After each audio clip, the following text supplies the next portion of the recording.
32. Okay. Hello. Hello. Hello sir. আসসালামু আলাইকুম sir. ওয়ালাইকুম আসসালাম। আচ্ছা ঠিক আছে। 33. ওকে, তো দেখা যাক topics identification, classification and description,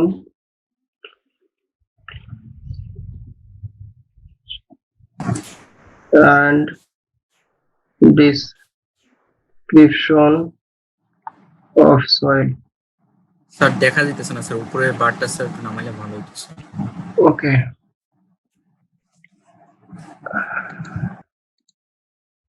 এবার ঠিক আছে,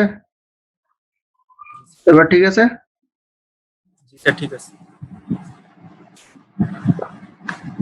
আচ্ছা ঠিক আছে, তাহলে এখন দেখো, আমি গত ক্লাসে মনে হয় যে একটা সয়েল রিপোর্টের ভিতরে কি কি ইনফরমেশন থাকা লাগবে সে সম্পর্কে কিছু বলার চেষ্টা করছিলাম। এখন এই সয়েল রিপোর্টের ভিতরে যে হিস্ট্রি থাকবে, যে আমাকে এই ইনফরমেশন দেয়া লাগবে। এখন এই ইনফরমেশন গুলো কেমন ধরনের ইনফরমেশন সেটা আমার একটু আগে দেখতে হবে। কেমন ধরনের ইনফরমেশন সেইগুলো আবার আমাকে একটু দেখতে হবে। তাহলে প্রথমে যে ইনফরমেশন লাগবে সেটা লাগবে আইডেন্টিফিকেশন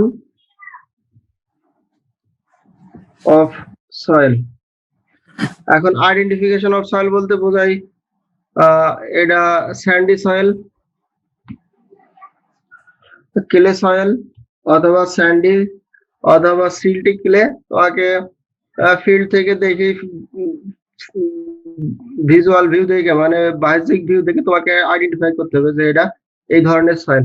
ল্যাবে নিয়ে এসে টেস্ট, তারপরে পরের বিষয় কিন্তু তোমার যে প্র্যাকটিক্যাল এক্সপেরিয়েন্স আছে সেটার উপরে বেস করে তোমাকে বলতে হবে এটা এই ধরনের সয়েল, সেটা স্যান্ডি সয়েল, এটা ক্লে সয়েল, এটা সিল্টি সয়েল অথবা ক্লে সিল্ট হইতে পারে। তো কোন ধরনের টাইপের সয়েল সেটা তোমাকে ওইখানে বলতে হবে, তোমার স্যাম্পলিং করার সময় বলতে হবে। তারপরে কি করতে হবে, কি ইনফরমেশন থাকবে, particle size of particle size classification of soil. Particle size classification of soil. Particle size বলতে সয়েলের পার্টিকেল গুলো কোন ধরনের, course grenade, fine grenade, course aggregate, fine aggregate, অথবা কত পার্সেন্ট গ্রাভেল আছে, কত পার্সেন্ট সিল্ট আছে, কত পার্সেন্ট ক্লে আছে, কত পার্সেন্ট স্যান্ড আছে, তোমাকে ডিটেলস ওই রিপোর্টের ভিতরে ইনফরমেশন দিতে হবে। তারপরে আবার কি থাকতে হবে, ইঞ্জিনিয়ারিং ক্লাসিফিকেশন,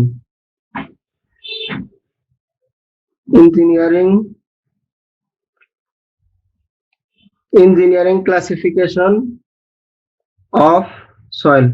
এখন সয়েলের ইঞ্জিনিয়ারিং ক্লাসিফিকেশন বলতে তুমি সয়েল স্যাম্পল কালেক্ট করছো, কালেক্ট করার পরে ওটা ল্যাবে টেস্ট করছো, ল্যাবে টেস্ট করার পরে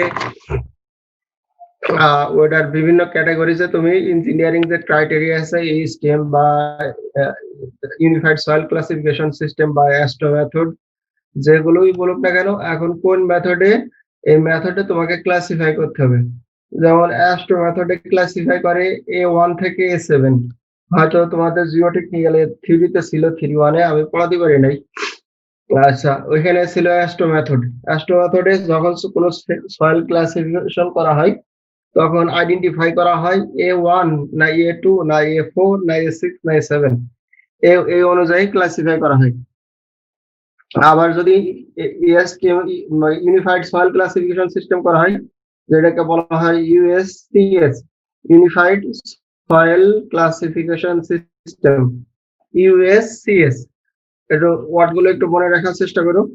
এখন এই ক্লাসিফিকেশন সিস্টেমে কি হয়, সিস্টেমে সয়েলকে বলা হয় যে স্যান্ডি সয়েল, কেলে সয়েল বা সিল্টি কেলে বা কেলি সিল্ট, কোন ধরনের সয়েল সেটা ওইখানে ডিরেক্টলি বলা থাকে যে সয়েলের বিয়ারিং ক্যাপাসিটি এত হইতে পারে।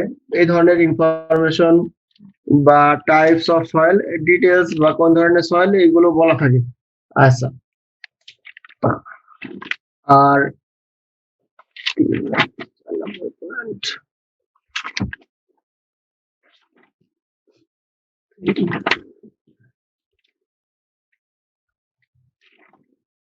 ওকে, তারপরে থাকবে কি আইডেন্টিফিকেশন and classification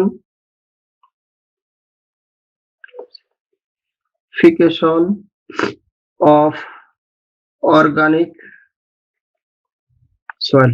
যেহেতু মনে হয় ক্লাসের প্রথমেই অর্গানিক সয়েল সম্পর্কে আমি একটা মোটামুটি কথা বলছিলাম যে আইডেন্টিফিকেশন এন্ড ক্লাসিফ অর্গানিক সয়েল কি জিনিস বা পিট সয়েল কি জিনিস এই সম্পর্কে কিছু বলার চেষ্টা করেছিলাম। তাহলে তোমার সয়েলের রিপোর্টের ভিতরে এই জিনিসটা থাকতে হবে, আইডেন্টিফিকেশন এন্ড ক্লাসিফিকেশন, সরি এটা ওয়ার্ড মিস হয়েছে, identification and classification of organic soil. এখন তুমি যে সয়েলের রিপোর্টটা দিতে চাচ্ছ ওই সয়েলের সয়েলটা অর্গানিক সয়েল কিনা, আর যদি অর্গানিক সয়েলই হয় তাহলে কোন ধরনের কত পার্সেন্ট অর্গানিক কন্টেন্ট আছে, যেটা হলো অর্গানিক, হাই অর্গানিক অথবা পিট সয়েল, কোন ধরনের সয়েল সেটা তোমাকে ওইখানে রিপোর্টের ভিতরে উল্লেখ করে বলতে হবে। আচ্ছা, এবার কিছু মানে একেবারে আনকমন কিছু আনকমন টার্ম আছে, সেইগুলো একটু দেখো। স্যার, এক নম্বর, হ্যাঁ বলো। আইডেন্টিফিকেশন এন্ড ক্লাসিফিকেশন অফ হ্যাঁ, ক্লাসিফিকেশন, ঠিক আছে, identification and classification of organic soil. Identify বলতে এটা অর্গানিক সয়েল কিনা, ইয়েস অর নো, ঠিক আছে। আর ক্লাসিফিকেশন বলতে এখন low organic soil, medium organic soil, high organic soil, আবার অর্গানিক কন্টেন্টের পরিমাণ যদি 74% এক্সিড করে চলে যায় তাহলে ওইটা হয়ে যাবে পিট সয়েল, তখন আর অর্গানিক সয়েল থাকবে না, বুঝছো। তাহলে ওই অর্গানিক সয়েলের স্যার, ভিতরে কোনগুলা সয়েলকে অর্গানিক সয়েল বলা হয়? কোন সয়েল গুলাকে অর্গানিক সয়েল বলা হয়? এখন স্যার। যদি কোনো সয়েলে অর্গানিক কন্টেন্টের পরিমাণ 5% এক্সিড করে চলে যায়, কোন কোন বইতে বলা আছে 8% এক্সিড করে চলে যায়, হ্যাঁ, যদি 5% এক্সিড করে চলে যায় তখন ওইটাকে বলা হয় নন organic soil, sorry organic soil count করা হয়। এখন আবার কোন টার্ম গুলো আছে, এখন এই যে অর্গানিক সয়েলের টার্ম এটা মূলত নির্ভর করবে ওই অর্গানিক সয়েলে কত পার্সেন্ট অর্গানিক কন্টেন্ট আছে। অর্গানিক কন্টেন্ট বলতে কম্পোস্ট সয়েলের নাম শুনছো, হিউমাস যত সম্ভব ফিজিক্স 6-7 এর দিকে পড়াইতো, কম্পোস্ট সয়েল অথবা হিউমাস সয়েল এরকম একটা নাম ছিল। এখন এই অর্গানিক বলতে জৈব সার যেটা বোঝায়, জৈব কন্টেন্ট পরিমাণ যদি থাকে। এখন এই সয়েলের পাওয়া যায় সাধারণত যেসব এলাকায় দেখা যাচ্ছে যে কি বলা যায় বন ছিল অনেক আগে, ওইখানে বনের স্তূপ ডালপালা একসময় ধ্বংসাবশেষ হয়ে গেছে, তারপরে আবার সয়েলের একটা নতুন লেয়ার তৈরি হয়েছে। এই ধরনের সয়েল গুলোতে সাধারণত অর্গানিক হয়। বাংলাদেশের সাতক্ষীরা বাগেরহাটের যে এলাকা আছে ওদের এলাকায় সাধারণত এই অর্গানিক সয়েল পাওয়া যায়, সিলেটে পাওয়া যায় না, কিন্তু সাতক্ষীরা বাগেরহাটে এই অর্গানিক সয়েল পাওয়া যায়। আচ্ছা, তারপরে এখন অর্গানিক এটা কিভাবে মেজার করে সেটা একটু জানা দরকার। অর্গানিক সয়েল মেজার করে কিভাবে? মেজার করে সাধারণত যদি তুমি অর্গানিক সয়েল ড্রাই করো তাহলে ওই সয়েল থেকে অর্গানিকের পার্সেন্টেজ যে কি পরিমাণে অর্গানিক আছে সেটা কখনোই বের করা সম্ভব না, ড্রাই করে অর্গানিকের প্রপার্টি নষ্ট হয় না। তাহলে এখন কত পার্সেন্ট অর্গানিক আছে সেটা বের করার উপায় হচ্ছে প্রথমে সয়েলটাকে ড্রাই করতে হবে, ওভেন ড্রাই করার পরে, ওভেন তো মোটামুটি সবাই দেখছো, দেখো না এমন তো কেউ নাই। আর এখন এই ড্রাই করার পরে একটা ওভেনের মতোই আর একটা ইনস্ট্রুমেন্ট আছে, সেটা নাম আছে একদম দেখতে সেম ওভেনের মতো, ওটাকে বলা হয় মাফেল ফার্নেস, NUFF এলি মাফেল ফার্নেস। এই মাফেল ফার্নেসে 400 ডিগ্রি সেন্টিগ্রেডের তাপমাত্রায় 4 ঘন্টা 4 আওয়ার্স 400 ডিগ্রি মাফেল ফার্নেসে 400 ডিগ্রি সেন্টিগ্রেডে 4 আওয়ার্স ড্রাই করা হয়। এখন যখনই 400 ডিগ্রি সেন্টিগ্রেডের টেম্পারেচারে ড্রাই করা হবে তখন ওইটা কি হবে, ওই সয়েলের ভিতরে যে অর্গানিক কন্টেন্ট আছে ওটা কি হবে, নষ্ট হয়ে যাবে, পুড়ে যাবে টেম্পারেচারে। তাহলে ওভেনে দেওয়ার আগে যে ওয়েট ছিল আর ড্রাই করার পর মাফেল ফার্নেসে দেওয়ার পরে তার ওয়েটটা কি হবে, কমে যাবে, অর্গানিক গুলো পুড়ে যাবে, নষ্ট হয়ে যাবে। তখন তুমি আবার ওয়েট নিবা। এই যে দুইটা ওয়েটের যে ভেরিয়েশন, এই ভেরিয়েশন থেকে তুমি বের করতে পারবা সয়েলের ভিতরে কত পার্সেন্ট অর্গানিক কন্টেন্ট আছে। বোঝাতে পারলাম? ওকে, আচ্ছা তারপরে টপিক দেখো, identification and classification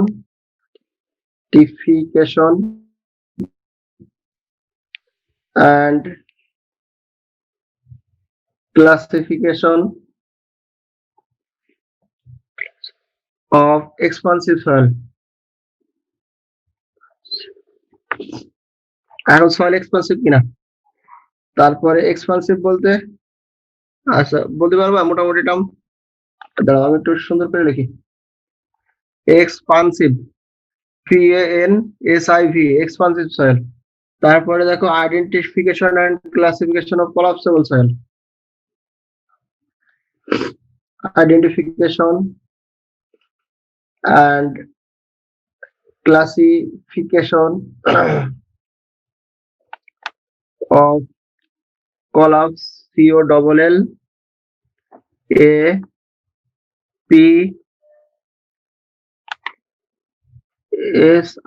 COLLAPSIBLE, collapsible soil।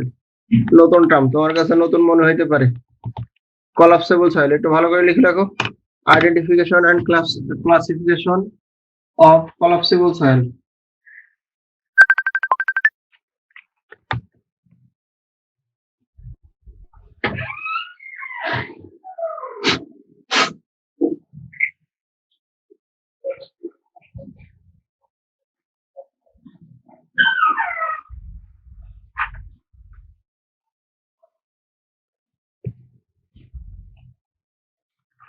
Oh, sorry.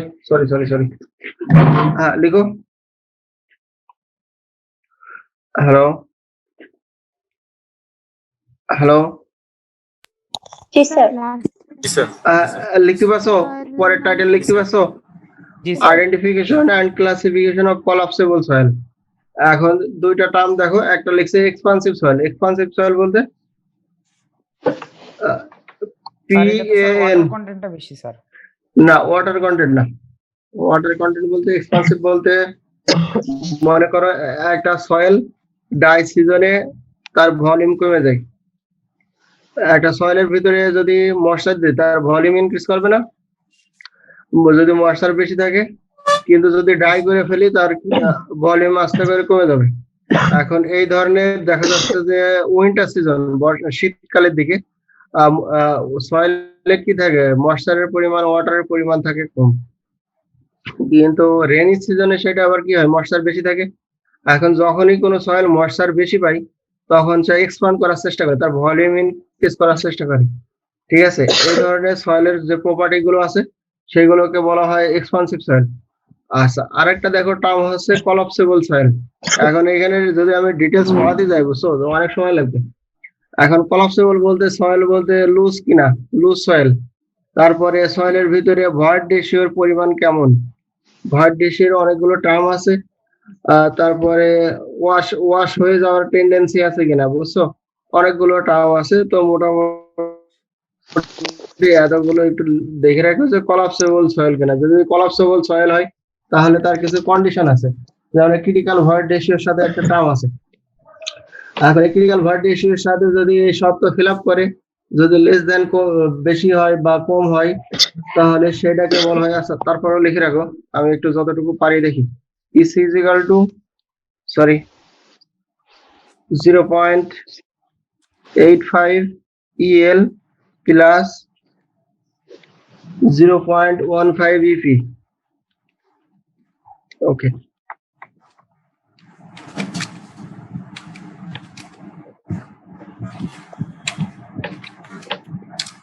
Sir এটা সিই না সিসি?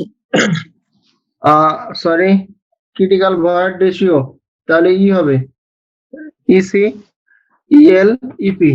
আচ্ছা,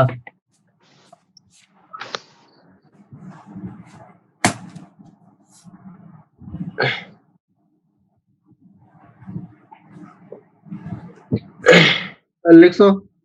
আচ্ছা, এখন এই ক্রিটিক্যাল ভয়েড রেশিওর ভ্যালু যদি স্যার এটা কি plus 0.15 EP? 0.85 EL plus 0.15 EP. আচ্ছা, এখন এই ইসি তে বোঝা হয় ক্রিটিক্যাল ভয়েড রেশিও।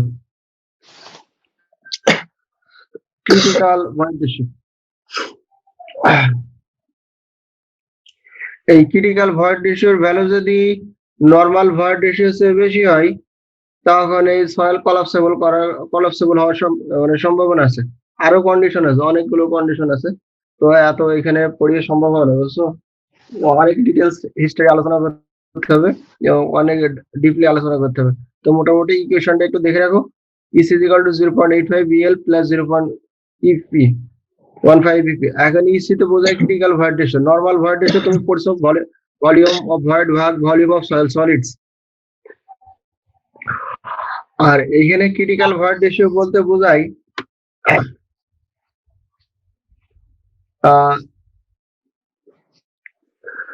একটা লুজ সয়েল আছে আর একটা ডেন্স সয়েল আছে।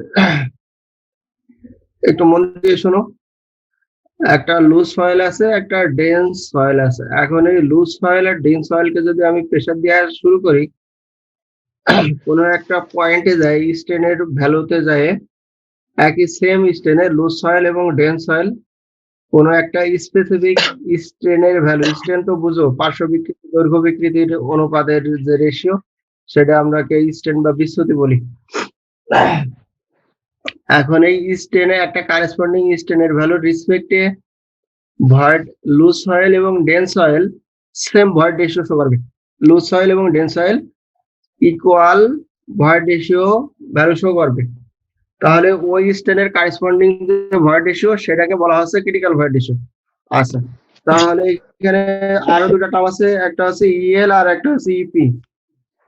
এখন ইএল হচ্ছে ওই সয়েলের যে লিকুইড লিমিট, ওই লিকুইড লিমিটের কারেসপন্ডিং এর যে পরিমাণ ময়েশ্চার থাকা দরকার, সে ময়েশ্চারের রিসপেক্টে সয়েলের যে ভয়েড রেশিও পাওয়া যাবে, সেটা হবে লিকুইড লিমিটের রিসপেক্টে। আবার ইপিতে বোঝায়, আবার একটু বলবেন। কোথা থেকে বলবো বলো? ওই ইএল এর কোথা ব্যাপারটা থেকে স্যার বলবো? আওয়াজ চলে গেছিল। ইএল। ওকে, আচ্ছা বলতেছি, তুমি আবার শোনো, সমস্যা নেই, আবার বলি। আচ্ছা, লিকুইড লিমিট তো বুঝো, বুঝো না? মনে আছে? লিকুইড লিমিট মনে আছে? আচ্ছা, যদি মনে না থাকে তুমি আবার বই খুলে একটু দেখে নিও। এখন ইএল বলতে একটা সয়েলের লিকুইড লিমিট, লিকুইড লিমিট বলতে যত ভ্যালুতে তার ময়েশ্চার কন্টেন্ট, সেই ভ্যালুর কারেসপন্ডিং ময়েশ্চার দেওয়ার পরে যে ভয়েড রেশিও পাওয়া যাবে, সেটাই হবে ওই সয়েলের লিকুইড লিমিট। আচ্ছা, এখন এই ইএল হবে কি ভ্যালু? মনে করো একটা সয়েলের লিকুইড লিমিটের ভ্যালু আছে 25, লিকুইড লিমিটের ভ্যালু। এখন ওই সয়েলের ভিতরে আমি 25% ময়েশ্চার অ্যাড করার পরে যে ভয়েড রেশিও পাবো, ওইটা হবে ইএল, বুঝছো? আর ইপি হবে কি? এখন সয়েলের প্লাস্টিসিটি ইন্ডেক্স কত? Plastic limit,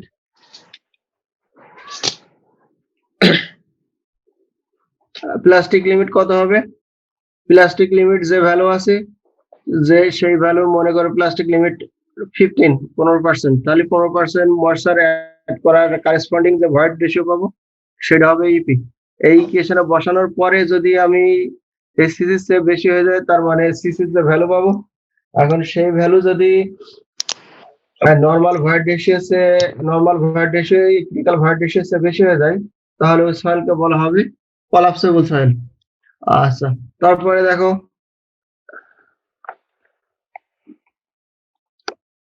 identification and classification.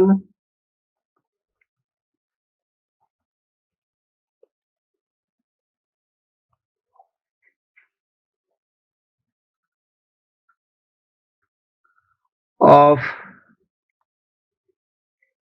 dispersive soil.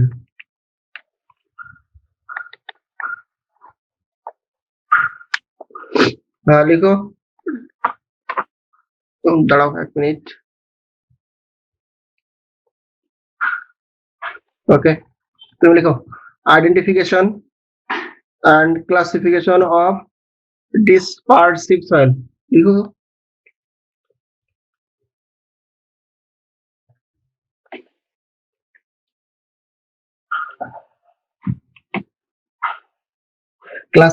identification and classification of dispersive soil. এখন এই dispersive soil বলতে কি বোঝায়?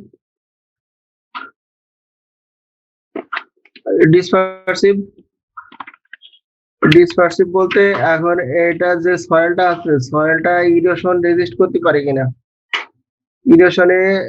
ইরোশন হওয়ার টেন্ডেন্সি কত সেটা ইন্ডিকেট করে, বুঝছো? তাহলে আরেকটু শুনে নাও, একেবারে বেসিক কথা। ডিসপারসিভ সয়েল, ডিসপারসিভ এর যে প্রপার্টি সেটা হচ্ছে ইরোশন। শুনতেছো সবাই? হ্যালো, জি স্যার। জি স্যার। ওকে, এখন এই ডিসপারসিভ সয়েল, এখন ডিসপারসিভ সয়েল বলতে এখন এই সয়েলটা ইরোশন হবে কিনা, ইরোশন বলতে ওয়াটারের ফ্লো হওয়ার সাথে সাথে সেটা আসে দ্রুত বেগে ওইখান থেকে সরে যাবে কিনা, কত ভ্যালোসিটিতে কি পরিমাণ ইরোশন হবে। হ্যাঁ, এখন ইরোশন রেজিস্ট করতে পারবে কিনা, বা ওয়াটারের ফ্লো হলেই দ্রুত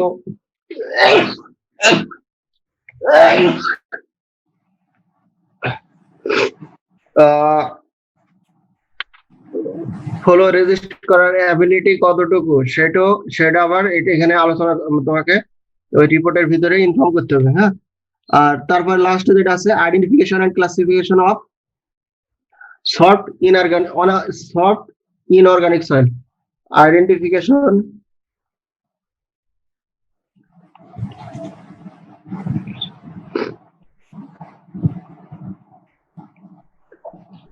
classification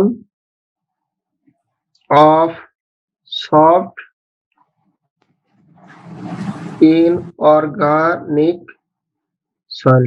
ওকে, তাহলে তোমার সয়েলের রিপোর্টের ভিতরে মোটামুটি এই ইনফরমেশন গুলো থাকা লাগবে। তোমার এই সয়েলের যতগুলো আছে, আর নতুন কিছু টার্ম আছে যেগুলো তোমার কাছে একটু কঠিন মনে হইতে পারে, সেটা হচ্ছে expansive soil, collapsible soil, dispersive soil. এই তিনটা টার্ম একটু ভালো করে মনে রাখো, যদি সম্ভব হয় একটু আরো একটু স্টাডি করতে পারলে আরো ভালো হয়, বুঝছো? হয়তো ভবিষ্যতে লাগতে পারে। আর মোটামুটি বাকিগুলো খুব সোজা আছে। আচ্ছা স্যার আমরা স্যার এগুলো স্যার কোন বই থেকে স্যার পড়বো? হ্যাঁ বল, কোন বই থেকে পড়বা? ইয়ের বই পাইতে পারো, ওই যে বাউলসের বই আছে না, ফাউন্ডেশন ইঞ্জিনিয়ারিং, ওইখানে পাইতে পারো। প্যাকনসনের বইতে আছে, অথবা দাসের বইতে আছে, বুঝছো? ওদের এখানে বই থেকে পাবা, সমস্যা নেই। সরি,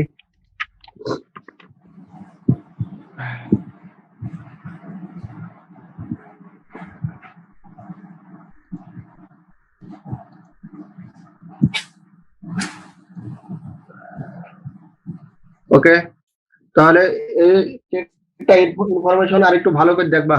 এক্সপানসিভ সয়েল, কোলাপসেবল সয়েল আর ডিসপারসিভ সয়েল, এটা একটু ভালো করে দেখে আর একটু মনে করে রাখার চেষ্টা করবা। তিনটা টার্ম একেবারেই আনকমন, এই তিনটা টপিকস অনেকেই জানে না। হ্যাঁ, নামগুলো একটু আনকমন এবং অনেকেই জানে না। হয়তো অন্যান্য টার্ম গুলো classification of soil, organic soil, classification, এগুলো খুব কমন, সবাই মোটামুটি জানে, কিন্তু এই তিনটা একটু নতুন, একেবারে আনকমন টাইপ।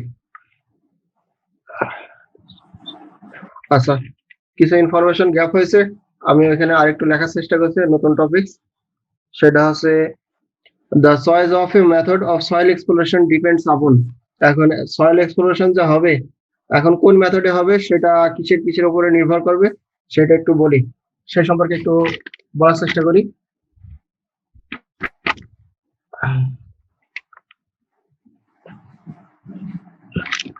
আচ্ছা, the choice of a method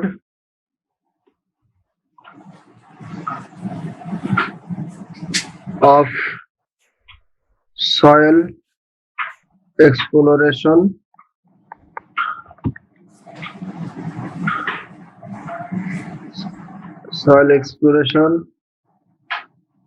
it depends on আচ্ছা এখানে আমি দাগ দিলাম 1 নাম্বার কি কি বিষয়ের উপর নির্ভর করবে 1 number the topography the topography the topography type of ground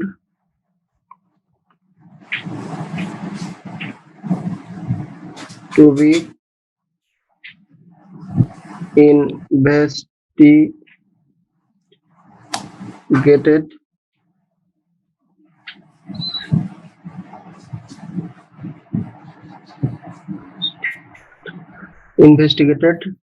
and groundwater condition.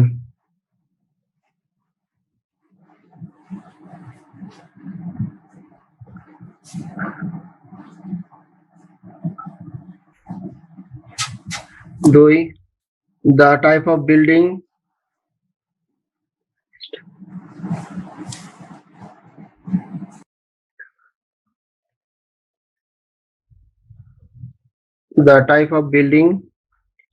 in based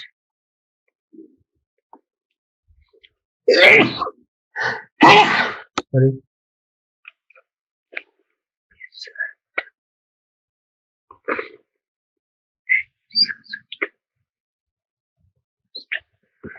invasive sir লেখাগুলো ক্লিয়ার আসতেছে না and okay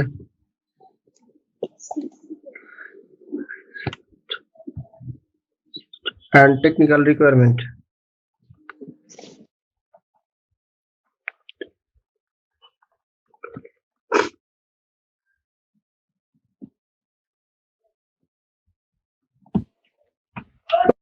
Okay, the type of building envisaged বলতে বোঝায় এখন ওই যেখানে আমি সয়েল এক্সপ্লোর করব ওইখানে কোন ধরনের বিল্ডিং হবে টেকনিক্যাল রিকোয়ারমেন্ট বলতে যে বিল্ডিংটা আছে এটা কোন পারপজে ইউজ হবে কমার্শিয়াল রেসিডেন্সিয়াল বা কোন পারপজে ইউজ হবে সেটার উদ্দেশ্যেই বা মিলিটারি পারপজ বা সাইক্লোন সেন্টার কোন পারপজে ইউজ হবে সেটাও আমার মাথায় রাখতে হবে হ্যাঁ অ্যামাউন্ট অফ এক্সিস্টিং ইনফরমেশন এখন আমার যদি আমি যেখানে নতুন সয়েল এক্সপ্লোর করতে চাচ্ছি ওই এলাকায় বা ওই ম্যাপে বা ওই প্লটের আশেপাশে যদি আমি প্রিভিয়াস কোনো সয়েল এক্সপ্লোরেশন করে থাকি তাহলে আমার কাছে কি পরিমাণ তথ্য আছে সেই তথ্যগুলোর উপরেও নির্ভর করবে যে ওখানকার সয়েলের প্রপার্টি যেহেতু এই ধরনের তাহলে আমাকে কোন ধরনের নতুন যে প্রজেক্ট বা নতুন যে সয়েল এক্সপ্লোরেশন তাহলে কোন মেথড ইউজ করা যাইতে পারে সেটাও কিন্তু হেল্পফুল হবে তাহলে amount of existing information amount of existing information ওকে তারপরে কি বলছে এক্সপেক্টেড ভ্যারিয়েবিলিটি অফ সয়েল তারপরে 4 নাম্বার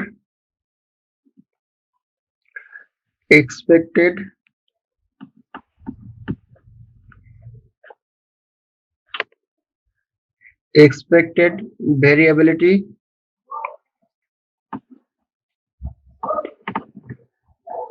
of soil কি ধরনের ভেরিয়েবিলিটি আছে বা কি ধরনের ভেরিয়েবল হইতে পারে সেটাও তোমার সয়েল কোন ধরনের সয়েল এক্সপ্লোর হবে সেটাও কিন্তু এই ইনফরমেশন কন্ট্রোল করবে আচ্ছা 5 নাম্বার যেটা আছে সেটা হচ্ছে এক্সটার্নাল কন্টেন্ট মানে such as availability of plant access cost and time লিখতে পারবা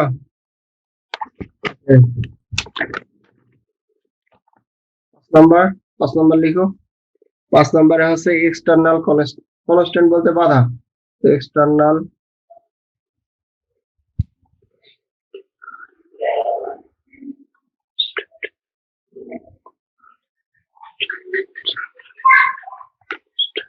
such as variability of plant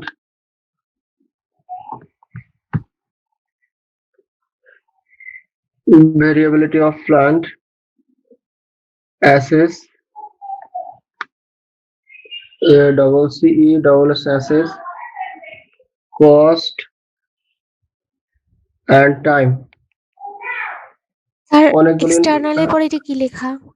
constant বলতে কনস্ট্যান্ট তো চেনই, কনস্ট্যান্ট বলতে বোঝায় বাধা। CONSTRAINTS, কনস্ট্যান্ট মানে বাধা।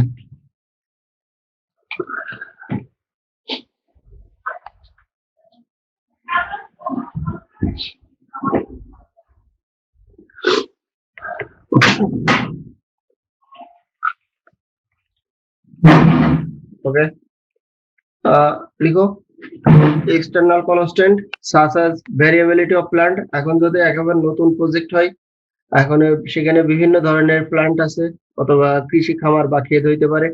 অ্যাসেস, যোগাযোগের অবস্থা, কস্ট এন্ড টাইম, অনেকগুলো বিষয়। তো এইগুলো একটু মাথায় রাখো, তাহলে হবে। আচ্ছা, গত ক্লাসে আমি মনে হয় একটা ছোট্ট ভিডিও দেখাছিলাম। ভেরিয়েবিলিটির পর কি লিখছেন? ভ্যারিয়েবিলিটি অফ প্লান্ট, প্লান্ট বলতে গাছ আছে, যে নতুন প্রজেক্ট বলতে এখানে গাছগাছালি আছে, অথবা ল্যান্ড, কৃষি খামার বা কৃষি যে ফসল আছে এইগুলো বোঝাই। আচ্ছা, স্যার স্যার 4 আগের নাম্বারটা ক্লাসে কি কিছু প্রবলেম লিখছিলেন? ছিল। হ্যাঁ বলো। আগে স্যার 4 কোশ্চেন নাম্বারটা কি লিখছিলেন? 4 নাম্বার লিখছিলাম expected variability of soil. Sorry, sir আগের ক্লাস নিয়ে কিছু কোশ্চেন ছিল স্যার। হ্যাঁ বলো, দেখি পারি কিনা। স্যার মানে হচ্ছে কি, আমরা তো স্যার দেখলাম স্যার বিভিন্ন টাইপ অফ মানে সয়েল এক্সপ্লোরেশনে বোরিং দেখলাম স্যার, অগার বোরিং দেখলাম, হ্যাঁ। ওয়াশ বোরিং দেখলাম স্যার। এখন স্যার মানে হচ্ছে ধরেন 25 ফুট নিচ থেকে আমি মাটি তুলবো এক্সপ্লোরেশনের জন্য, তো স্যার হ্যাঁ। মানে কোন সময় কোনটা ব্যবহার করব সেটাই বুঝতেছি না। যে অনেক সময় দেখা যায় কি অগার বোরিং দিয়ে করতেছে, আবার অনেক সময় দেখতেছি বিভিন্ন জায়গায় ওয়াশ বোরিং করতেছে স্যার। এই বিষয়ে যদি স্যার একটা আইডিয়া দিতেন। আচ্ছা, আগার বোরিং আর ওয়াশ বোরিং দুইটা টার্ম। এখন আগার বোরিং বলতে, আগার বোরিং এর যে মাথায় যে শার্প আছে না, থিকনেস আছে না, দেখছো না, যে ওটা দিয়ে জি স্যার। সয়েল কাটা যায়। ওটা দিয়ে কিন্তু তুমি যদি রোটেট করো, আস্তে আস্তে সয়েল কিন্তু কেটে কেটে উপরের দিকে চলে আসবে, মানে হোল লেয়ারে করার লেয়ারে জন্য। চলে আসে। হ্যাঁ, হোল করার জন্য দিস ইজ পারফেক্ট। এখন ওয়াশ বোরিং কখন করা হয় জানো? ওয়াশ বোরিং করা হয় সাধারণত, আচ্ছা তুমি মনে করো এখানে এক্সিস্টিং গ্রাউন্ড, এর উপরে এটা হচ্ছে, তুমি এখানে তুমি দাঁড়িয়ে আছো ফিগারে, এখানে দাঁড়িয়ে আছো। আচ্ছা, এইখানে হোল করা হলো, হোল করার পরে তোমাকে বলা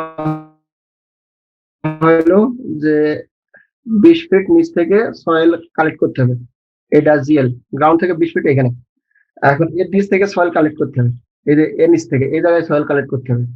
এখন এই জায়গায় সয়েল কালেক্ট করতে যেয়ে তুমি দেখলা যে 20 ফিট বোর করার পরে এইখানে 20 ফিটের, এই যে 20 ফিট এখানে যেটা আছে, এখানে 20 ফিটের নিচ থেকে সয়েল কালেক্ট করতে হবে, কিন্তু এখানে কিছু পরিমাণ সয়েল আবার কি আছে, জমা হয়ে আছে। তাহলে তুমি যদি এখন এই যে স্প্লিট স্পুন বসালে কি হবে, ওই স্যাম্পলের ভিতরে এইখানকার সয়েল চলে আসবে, এইখানকার সয়েল আসবে না। তাহলে আমাকে কি করতে হবে, একেবারে টপ থেকে এই 20 ফিট পর্যন্ত আমাকে কি করতে হবে, ভালোভাবে ওয়াশ করতে হবে। ওয়াশ করার পরে এখানে যে সয়েল কিছু জমা হয়ে পড়ে আছে, চারিদিক থেকে ভাঙন করার পরে সেটা ক্লিয়ার করার পরে আবার সেটাও মাথায় রাখতে হবে যে সয়েলে ওয়াটারের প্রেশার যেন খুব বেশি না হয়, তাহলে আবার এখানকার যে সয়েল আছে সেটা কিন্তু ডিস্টার্ব হয়ে যাবে, বুঝছো? তাহলে আমাকে সয়েলের প্রেশার ঠিক রেখে, ওয়াটার প্রেশার ঠিক রেখে, এখানকার যে সয়েল পড়ে আছে 20 ফিটের মানে উপরে যেটা আছে সেটা আমাকে ক্লিয়ার করতে হবে। করার পরে যখনই লেভেল 20 ফিটে এই বরাবর চলে আসবে, এই পর্যন্ত উপরটুক ক্লিয়ার, 20 ফিটের উপরে কোনো সয়েলই আর নাই, তখন আমাকে স্যাম্পলার দিয়ে এই 20 ফিটের নিচে যে পোর্শন থেকে আমাকে সয়েল কালেক্ট করতে হবে। সেই ক্ষেত্রে সাধারণত করা হয় ওয়াশ বোরিং, বুঝছো? সয়েল কাটার জন্য আগার বোরিং ইউজ করে, অথবা রোটারি ড্রিলিং ইউজ করে, কিন্তু ওয়াশ করার সময়, সয়েল পরিষ্কার করার সময় এই ওয়াশ বোরিং ইউজ করে। এখন আর কোনো কোশ্চেন? স্যার ওই যে মাটির সাথে যে পানির সাথে যে মাটিটা বার হয়, এটা হলো স্যার ওই 20 ফুটের উপরে স্যার। হ্যাঁ 20 ফিটের উপরে, কারণ এই 20 ফিটের উপরে এখানে যে লেভেল আছে, এখানে কিছু সয়েল জমা থাকবেই।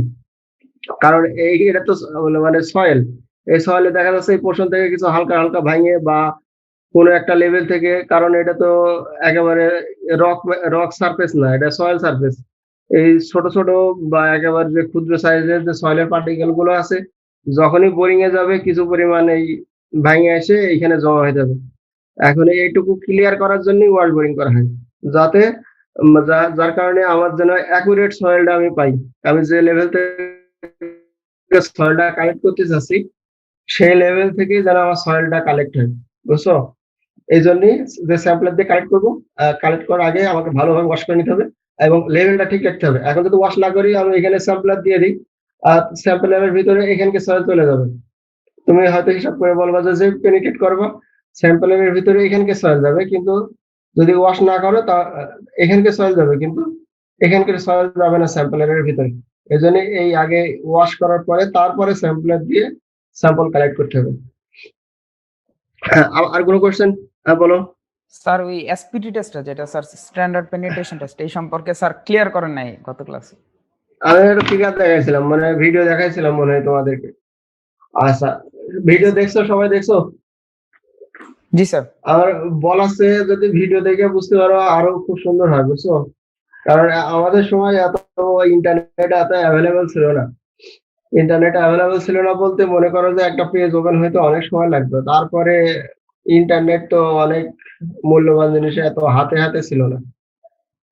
এত সহজে খুঁজে পাওয়া খুব কঠিন হতো। আর হয়তো দু একটা ওই যে ডিটেলস অফ কনস্ট্রাকশনের ছবি টবি ডাউনলোড। রাইট।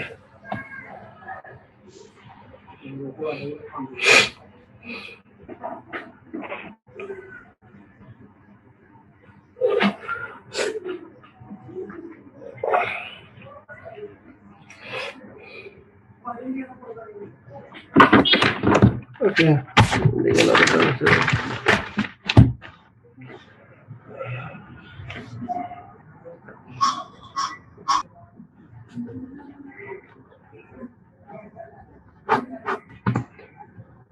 ওকে, 23।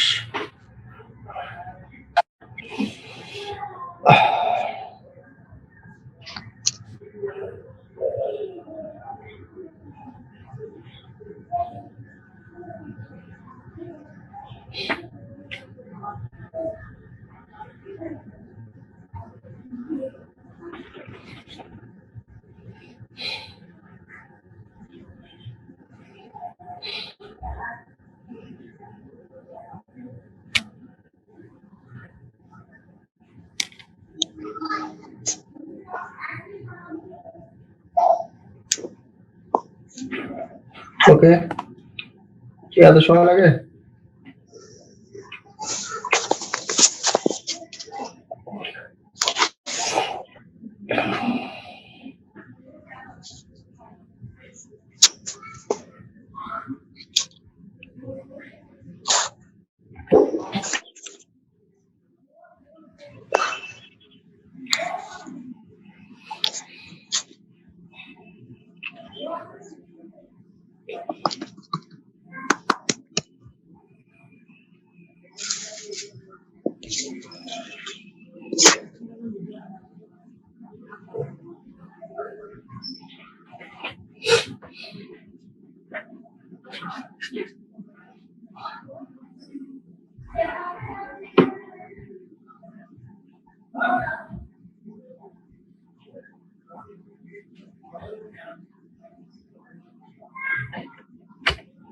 ওকে, আচ্ছা ঠিক আছে।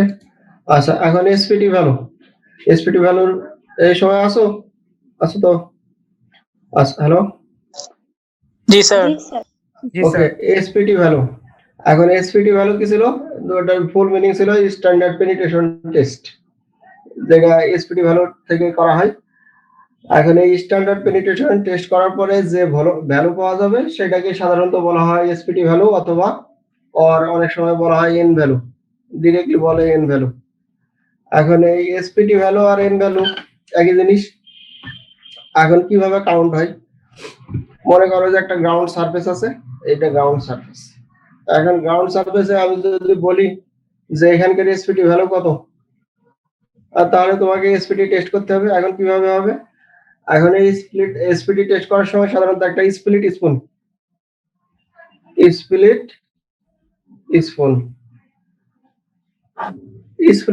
ইউজ করা হয়। তার শেপটা কেমন? এই ধরনের একটা শেপ, তারপরে মাথার দিকে একটু শার্প করা, মানে কাটিং শু যেটাকে বলা হয়।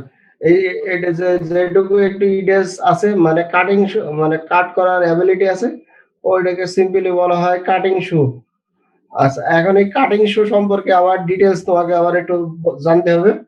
এখন সেটার কিছু যদি প্যারামিটার কম বেশি হয় তাহলে কিন্তু কাটিং শু বাদ, ওইটা হবে না। আচ্ছা, এখন এই স্প্লিট স্পুনের ভিতরে আবার কি আছে একটু খেয়াল করে, যদি ভিডিও ভালোভাবে খেয়াল করে দেখো তাহলে এখানে একটা বল আছে, বুঝছো? এখন যদি ফিল্ডে তুমি কাজ করো, এসপিডি টেস্ট করার আগেই তো ওই স্প্লিট স্পুন তোমাকে নেওয়া লাগবে। নেওয়ার পরে এই বল আছে কিনা তোমাকে ভালোভাবে চেক দিতে হবে, যদি ভিডিও ভালোভাবে খেয়াল করে থাকো। এখন এই যদি বল না থাকে তাহলে এসপিডি ভ্যালু কম আসবে, বুঝছো? প্রথম শর্তই হচ্ছে এখান থেকে প্রথম পোর্শনটা খুলে একেবারে টপে যে পোর্শন আছে, হ্যাঙ্গিং রডের সাথে যে পোর্শন লাগানো থাকে টপ সারফেসেই, মানে স্প্লিট স্পুনের টপের দিকে এই একটা স্পুনের ভিতরে বল থাকবে। এখন ওই বল আছে কিনা চেক দেওয়ার পরে তারপরে তোমাকে টেস্টে যেতে হবে। যদি বল না থাকে তাহলে বুঝতে হবে, যদি ভুল রিপোর্ট দিবে কিভাবে? যত এসপিডি ভ্যালু আসবে সবগুলো কম আসবে, তখন ওই যে টেস্ট যে করবে সে বলবে যে সয়েলের এসপিডি ভ্যালু সয়েল লুজ সয়েলের কোয়ালিটি খারাপ। ওকে, এখন আরেক ভাবে এই যে বল আছে, বলটা যে ঠিকভাবে আছে কিনা এবং তার ডায়ামিটার ঠিকভাবে আছে কিনা কিভাবে চেক দেওয়া যাবে? এখন এইটা গেল, যাওয়ার পরে এই ধরনের শেপ, এখান থেকে পোর্শন কাটা, আবার এখান থেকে এখানে খোলা আছে। এখন বল থাকবে এখানে, এই বল থাকবে এখানকার যে ছিদ্র আছে ছিদ্রের উপর দিয়ে। এটার কাজ হচ্ছে নিচ থেকে প্রেসার ওয়াটার ফ্লো হবে, এদিক দিয়ে বেরিয়ে যাবে, ঠিক আছে? প্রেসারে এদিক থেকে বেরিয়ে যাবে। এখন বলটা পজিশন মতো আছে কিনা সেটা চেক দিতে হলে এই পোর্শনটা, টপ পোর্শনটা খুলে ফেলতে হবে। খোলার পরে এখান দিয়ে টেস্ট শুরুর আগে পানি ঢেলে দিতে হবে। যদি পানি ঢেলে দেওয়ার পরে এই নিচ দিয়ে পাস হয়ে যায় তাহলে বুঝতে হবে যে বলের যে ডায়ামিটার আছে সেটা নষ্ট হয়ে গেছে অথবা বল নাই। আর নিচ দিয়ে যদি পানি না বেরোয় তাহলে বুঝতে হবে যে ওকে, ঠিক আছে। ওকে, তাহলে এইগুলো টেস্ট শুরু করার আগে তোমাকে এই বিষয়টা একটু ভালো করে মাথায় রাখতে হবে। আচ্ছা, এখন এসপিটি ভ্যালু যেটা ছিল, এখন গ্রাউন্ড লেভেলে তোমাকে বলা হলো এখানকার এসপিটি ভ্যালু কত, তাহলে তোমাকে কি করা লাগবে? 140 পাউন্ড হ্যামারের একটা ওয়েট, সেটা দেখছো ভিডিওতে দেখছো, হ্যামারের ওয়েট ছিল 140 পাউন্ড। 140 পাউন্ডের হ্যামার, হ্যাঁ 140 পাউন্ডের হ্যামার 30 ইঞ্চি উপর থেকে, হাইট কিন্তু ফিক্সড, বুঝছো? 30 ইঞ্চি উপর থেকে আমি ফল করা দিচ্ছি ওই যে গাইড ডটের উপরে, গাইড ডট দিয়ে কন্ট্রোল করে 30 ইঞ্চি উপর থেকে ফেলতেছি। আচ্ছা, 140 পাউন্ডের হ্যামার 30 ইঞ্চি উপর থেকে ফেলার পরে এখন এই যে স্প্লিট স্পুনে মাথার দিকে কাটিং শু লাগানো আছে, এটা সয়েলের ভিতরে আস্তে আস্তে কি হবে? পেনিট্রেট করবে না? নিচে আমি যদি এই স্প্লিট স্পুনের উপরে বাড়ি দেই, সয়েলের ভিতরে পেনিট্রেট করবে তো, তাই তো? যদি গ্রাউন্ড সারফেস হয়, টপ সারফেস হইলে প্রথম 6 ইঞ্চি বাদ, কারণ এটা ডিস্টার্ব কন্ডিশনে আছে। প্রথম 6 ইঞ্চি বাদ দেওয়ার পরে, আচ্ছা, প্রথম 6 ইঞ্চি বাদ দেওয়ার পরে পরবর্তীতে প্রথম 6 ইঞ্চি আমি কাউন্ট করব কয়টা বলো লাগলো, মনে করো 10টা। পরে 6 ইঞ্চি পেনিট্রেট করার জন্য লাগলো মনে করো 8টা। তাহলে যে টোটাল 1 ফিট পেনিট্রেট করার জন্য 1 ফিট, হ্যাঁ 1 ফিট পেনিট্রেট করার জন্য বলো লাগলো কটা? 18টা। তাহলে এখানকার স্পিডের ভ্যালু হবে 18, তার মানে এন এর ভ্যালু হচ্ছে 18। বুঝছো? তার মানে 1 ফিট পেনিট্রেট করার জন্য এই কন্ডিশনে স্প্লিট স্পুনের যে নাম্বার অফ বলো লাগবে সেটা হচ্ছে SPT value, standard penetration test value অথবা এসপিটি ভ্যালু। আচ্ছা, আবার কিছু কন্ডিশন আছে। When SPT value rejected, when SPT value rejected, তুমি টেস্ট করলা, টেস্ট করার পরে কখন রিজেক্ট হবে? When SPT value rejected, SPT value কত রিজেক্টেড হয়ে যাবে, বাদ হয়ে যাবে।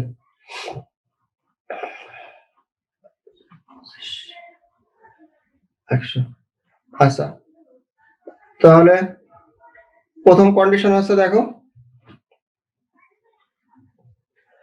10 successive bolos, ACUCCESSIV, successive bolos, no adverse effect, no adverse effect, sorry. আচ্ছা, এখন তুমি যদি এসপিটি টেস্ট করার সময় কোনো ক্ষেত্রে এই ধরনের কন্ডিশন ডেভেলপ হয়, তাহলে ওই এসপিটি টেস্ট বা ওই ভ্যালু বাদ। কোন কন্ডিশন হবে? মনে করো পরপর 10টা বলে দিলা, বলে দেওয়ার পরে স্প্লিট স্পুন সয়েলের ভিতরে 1 ইঞ্চি পেনিট্রেট করছে না। এখানে বলছিলাম যে 6 ইঞ্চি পেনিট্রেট করে যাবে প্রত্যেকবার।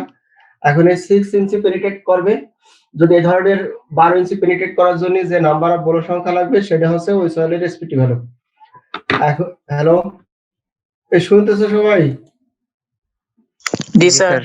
হ্যালো, ওকে। তাহলে Yes, sir. তাহলে 10 সাকসেসিভ বলো, এই ধরনের 10টা বলো পর পর তুমি দিয়ে গেলা, দেখার পরে 1 ইঞ্চিও পেনিট্রেট হচ্ছে না, কোনো পেনিট্রেটই নাই, একেবারে স্প্লিট স্পুন তার সেম পজিশনে দাঁড়িয়ে আছে। যদি এই ধরনের কন্ডিশন হয় তাহলে ওই এসপিটি ভ্যালু বাদ, ওই ভ্যালু তুমি কাউন্ট করতে পারবে না। 1 নম্বর কন্ডিশন ভালো করে মনে রেখো কিন্তু, where SPT value is rejected. আচ্ছা, 2 নম্বর কন্ডিশন,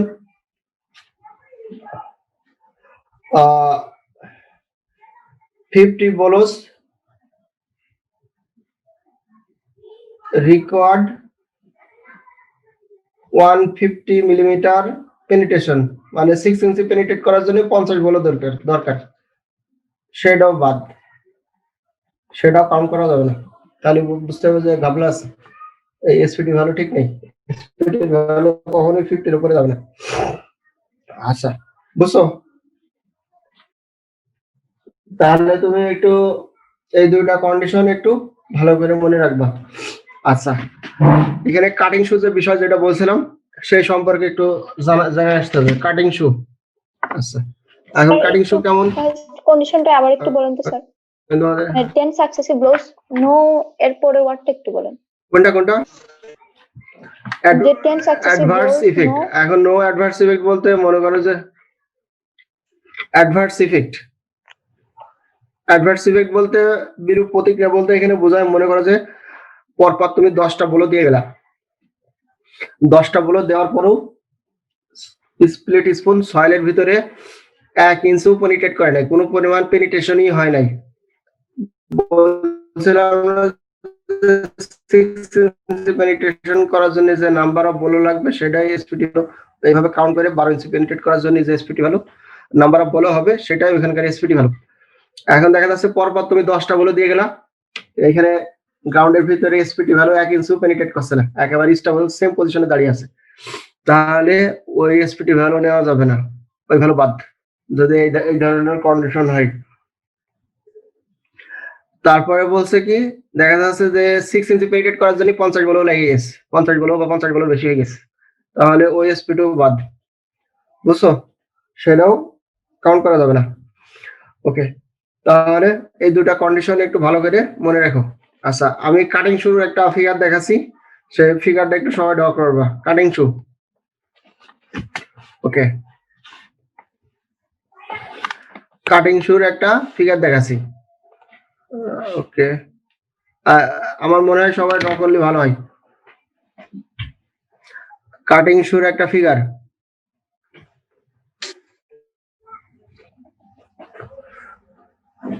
এখানে ফিগার তো এক্স অ্যাক্সিসে আছে, তুমি লম্বা করে ড্র করো।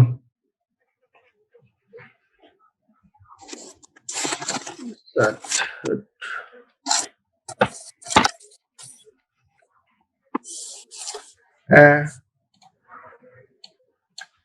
স্যার আমরা কি তুমি- ওয়াই এক্সিস বরাবর আঁকবো? হ্যাঁ এইভাবে লম্বা লম্বি ড্র করো। হ্যাঁ এই ডাইমেনশনই লম্বা লম্বি ড্র করবা। এটা DW, এটা DE, এটা DS, এটা DT। Clear clear all drawing. Okay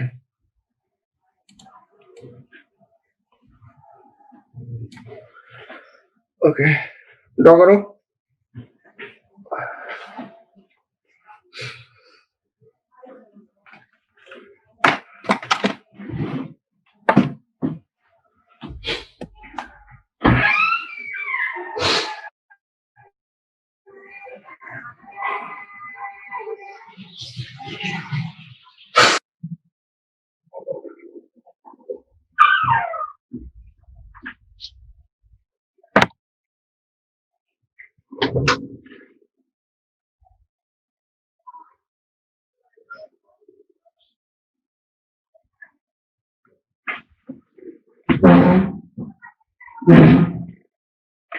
sir ভিতরের ভ্যালুগুলা একটু বলবেন, ডি এর ভ্যালুগুলা। হ্যাঁ হ্যাঁ স্যার ওই D1 তারপরে স্যার একটু বলবেন। এটা D1 না, এটা DT, এটা তারপর? DS, এটা DE, এটা DW। হ্যাঁ ডাইমেনশন কিভাবে দেওয়া আছে একটু ভালো করে খেয়াল করো।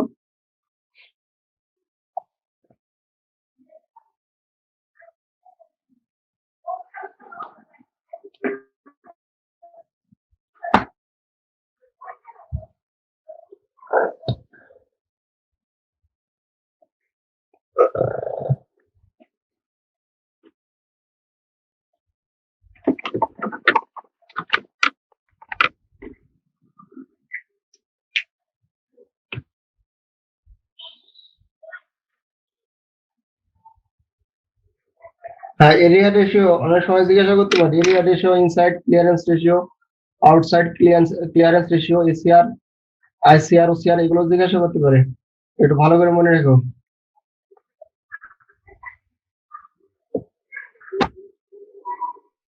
স্যার ডাইমেনশনটা আবার বলবেন স্যার। কোনটা বলো, কোনটা বলবো? এটা ডিটি, প্রথমেরটা একেবারে বাম দিকে তুমি যেটা দেখতে পাচ্ছ ওটা ডিটি, তারপরেরটা হচ্ছে ডিএস, তারপরেরটা হচ্ছে ডিই, লাস্টেরটা হচ্ছে ডিডব্লিউ। হ্যাঁ বলো, কোনো কোশ্চেন? স্যার এরিয়া রেশিও তো দেখা যায় না স্যার, ঝাপসা। ওকে আমি বলছি তুমি লিখো area ratio.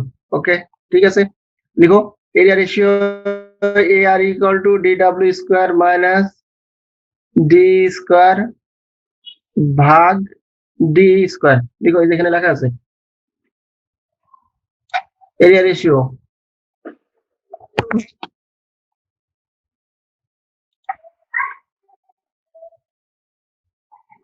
Sir DW square minus DE square. হ্যাঁ এই যে এখানকার ডি,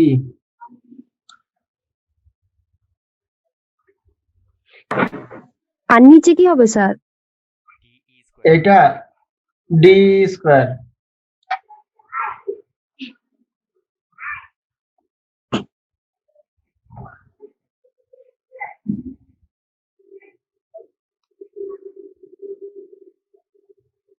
আরে আপনি জলদি লিখো। তারপর লিখো inside clearance ratio, inside clearance ratio ICR।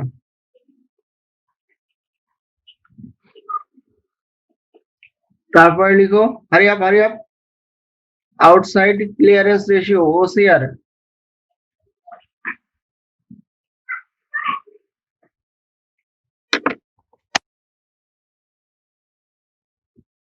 লিখছো?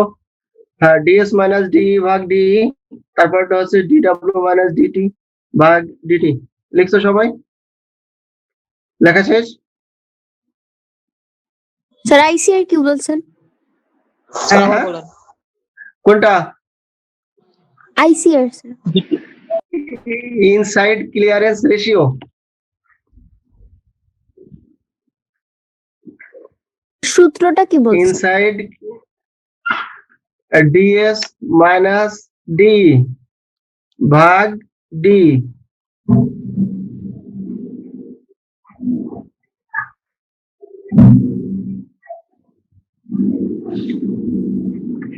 ওকে, এবার দেখা যায় কিনা দেখো।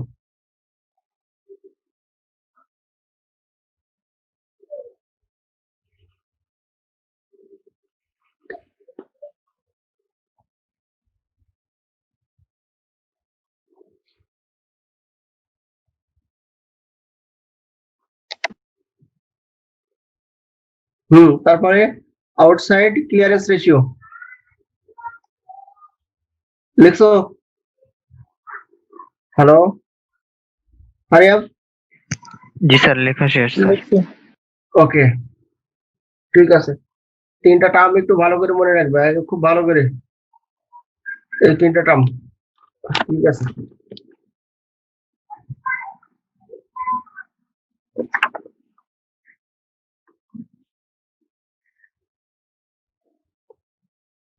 ওকে। এবার তুমি লিখো, এবার লিখো কন্ডিশন। নিচে লিখো condition, area ratio should be less than 10%.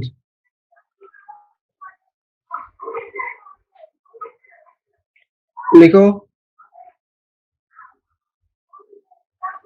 area ratio should be less than 10%.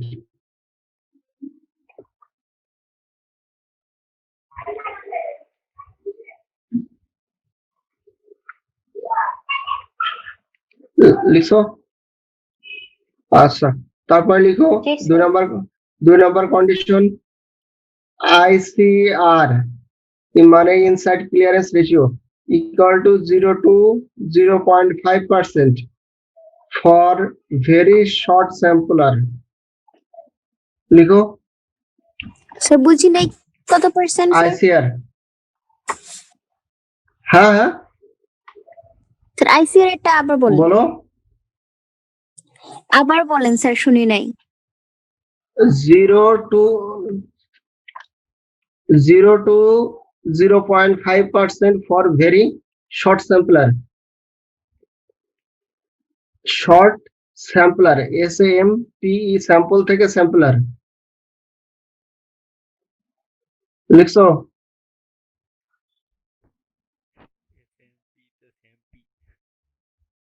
G sir. লিখছো?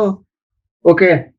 আর যদি শর্ট স্যাম্পলার হয় তাহলে এই শর্ত, মানে খুব স্বল্প ডেপথে যদি তুমি এই স্যাম্পলার ইউজ করো। যদি লং স্যাম্পলার হয়, মানে অনেক গভীর থেকে তোমাকে স্যাম্পল কালেক্ট করতে হয়, তাহলে সেই ক্ষেত্রে কি হবে?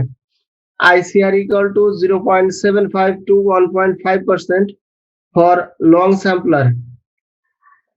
ওর পাশে লিখো, আগে যেটা লিখছো ওর পাশে লিখো ICR equal to 0.7 to 1.5% for long sampler.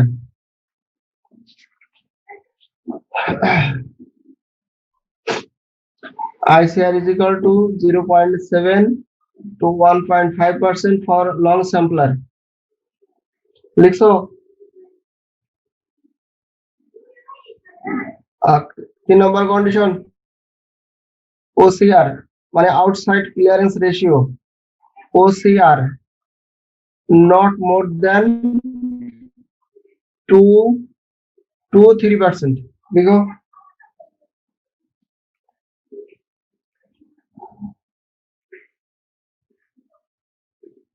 লিখছো? নট মোর দেন 2 মানে 2-3%, কখনোই 2 থেকে 3 বেশি হবে না। 2-3%। লিখছো? হ্যাঁ, জি স্যার। Okay, 2 to 3%, keep in mind. তাহলে এই ইনফরমেশন গুলো যেন একটু ভালো করে মনে থাকে। হ্যাঁ, ইনফরমেশন গুলো ক্লিয়ারেন্স রেশিও সম্পর্কে এই আচ্ছা, এখানে যে বিষয়টা একটু বলা দরকার সেটা একটু আর একটু একটু জানা দরকার। আচ্ছা, ক্লিয়ার। আচ্ছা, এখানে এই বছরে কাটিং শু না, এই যে এখানে কাটিং শু, একটু ভালো করে খেয়াল করো। আবার কি করে কল, এখন কাটিং শু যেটা আছে, দেখো বটমটা অনেক শার্প, অনেক তীক্ষ্ণ। এখন এটা যদি বারবার ইউজ হয়ে যায়, বুঝছো? এই শুনতেছো সবাই? শুনতেছো? জি স্যার। যদি জি, স্যার। বারবার বারবার ইউজ হয়ে যায় তাহলে কাটিং শু কি হয়ে যাবে, অনেক শার্প হয়ে যাবে। শার্প হয়ে যাবে, এই শার্প অনেক তীক্ষ্ণ হয়ে যাবে। তাহলে কি হবে, যদি মনে করো একেবারে একটা নতুন ম্যাটেরিয়াল, নতুন কাটিং শু, এর পাশে আছে আর একটা পুরোনো কাটিং শু, সেম জিনিস বা সেম স্যাম্পলার, তাহলে যেটা নতুন আছে সেটার কাটিং শু থাকবে মোটামুটি কেমন থাকবে, একেবারে শার্প থাকবে না, একটু ভোঁতা টাইপের থাকবে। পেনিট্রেট কম করবে। আর হ্যাঁ, আর যদি পুরানো হয়ে যায় তাহলে তার কাটিং শু থাকবে শার্প, কারণ বারবার ইউজ হতে হতে সেইখানে তার অনেক ম্যাটেরিয়ালস ক্ষয় হয়ে যাবে। এই জন্য এখানে কাটিং শু পাতলা হয়ে যাবে, বুঝছো? এখন এই পুরোনো যদি কাটিং শু হয়ে যায় তাহলে তোমার কি হবে,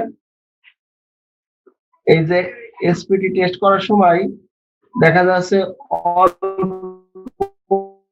নাম্বার, মানে কম সংখ্যক নাম্বার অফ বড় সংখ্যা দেওয়ার সাথেই ও পেনিট্রেট করে যাবে খুব তাড়াতাড়ি।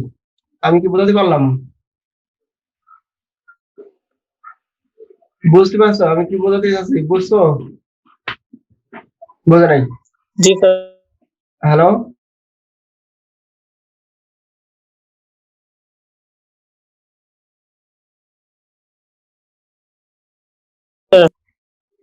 দেখি জি স্যার। তো জিজ্ঞাসা করবো।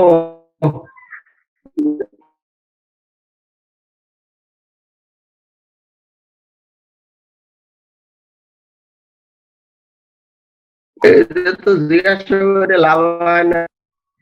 এই 46 বলো দেখি, একটু আমাদেরকে বুঝাই বলো। এইখানে যে মানে লাল বৃত্ত অংশটা বেশি তীক্ষ্ণ হয়ে যায়। আচ্ছা, তারপরে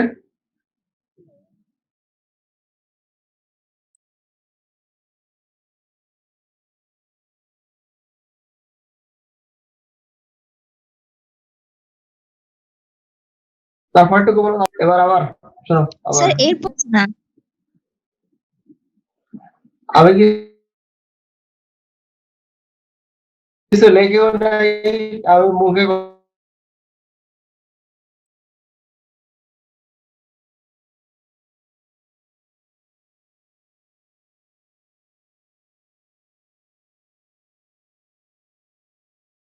কথা বলছি, আমি কিছু লিখি নাই এখানে। ওকে,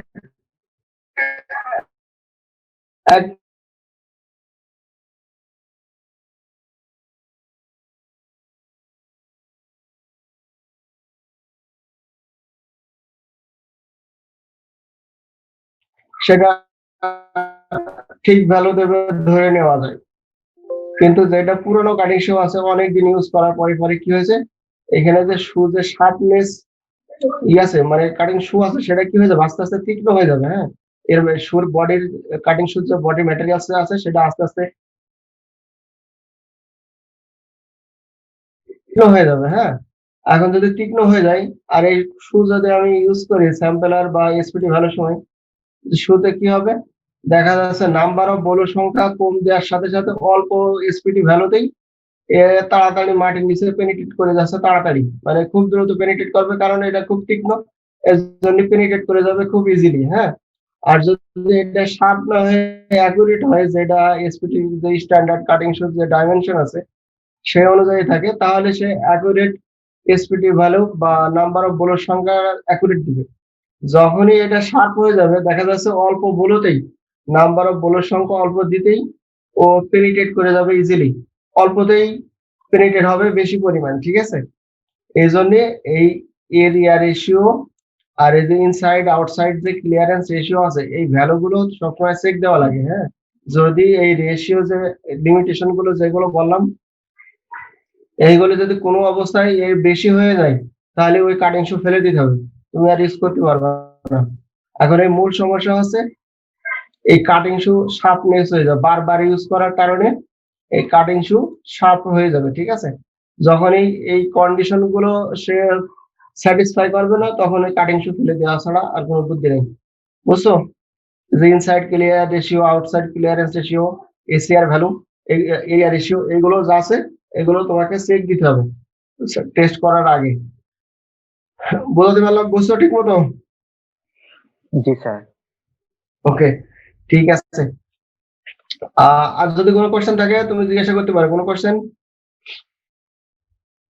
এ রিলেটেড, কোনো কোশ্চেন যদি তোমার জিজ্ঞাসা থাকে তুমি করতে পারো, সমস্যা নাই।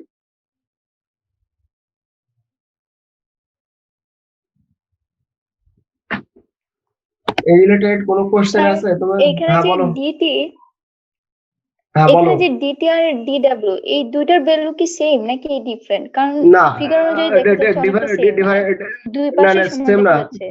সেম না, ডিফারেন্স হবে। সেম না, সেম না, ডিফারেন্স হবে।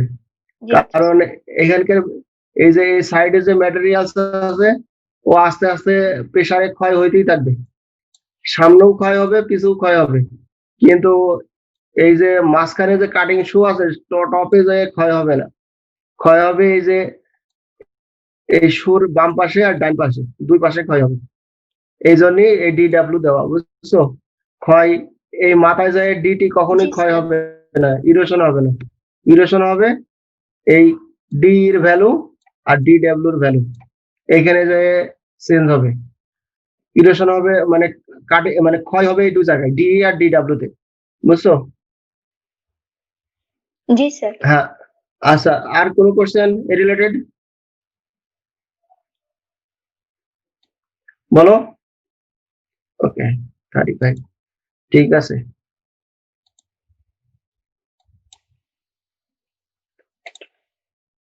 আচ্ছা,